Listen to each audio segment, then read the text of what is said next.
What would your city look like after a collapse? No power, no police, no trucks, no maintenance. In The Last of Us, cities are overgrown, abandoned, and somehow eerily familiar. But how real is it? What does the game get right about infrastructure decay, nature's return, and urban survival? And what can we learn as urban designers from End of the Cities? Let's explore The Last of Us through the eyes of an urbanist. Cities at their core are systems: roads, pipes, power, people. When those systems stop working, it doesn't take an army of zombies to bring the place down. It takes time and neglect.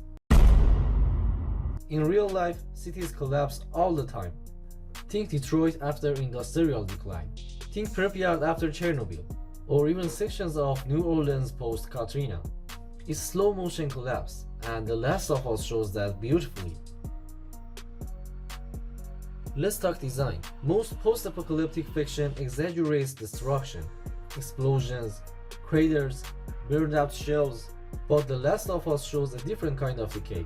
Quiet abandonment, cracks in the pavement, ivy climbing glass towers, buildings intact but useless.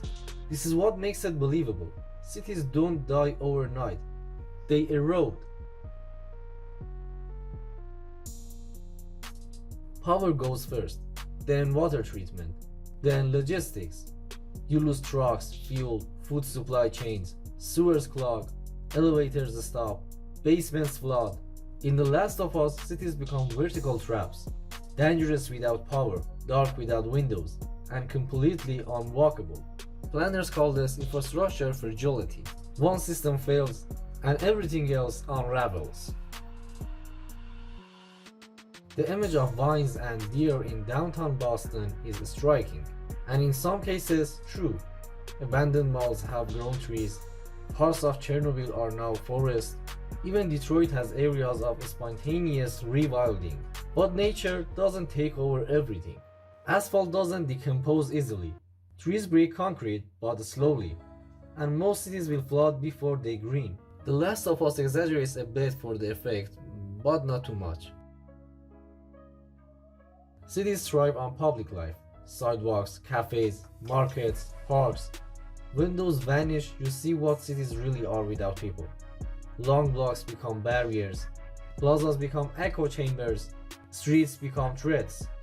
Jane Jacobs once said, "Eyes on the streets are the best safety." In The Last of Us, the streets are blind, and it's terrifying. In the game, survivors build enclaves, walled zones, narrow corridors, checkpoints for defense. Open space is dangerous. In urban design terms, this is defensive architecture, not just fences, but form.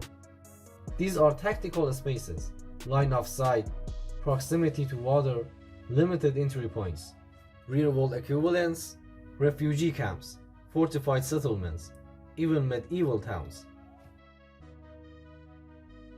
Which cities would fare best in a collapse? Not the biggest, not the richest, but maybe the most walkable, the most self-sufficient, the most climate resilient. Cities with public markets, short blocks, local energy, water sources, mixed-use neighborhoods. The city of the future might look more like a village.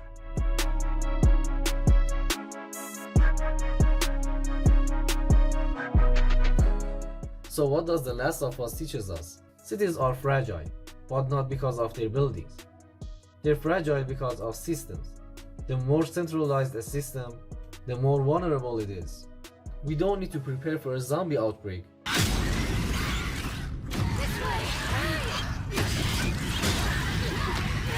But we do need to design for floods, heat, isolation, economic shocks. The Last of Us isn't just a game about survival. It's a lesson in urban failure and human adaptation.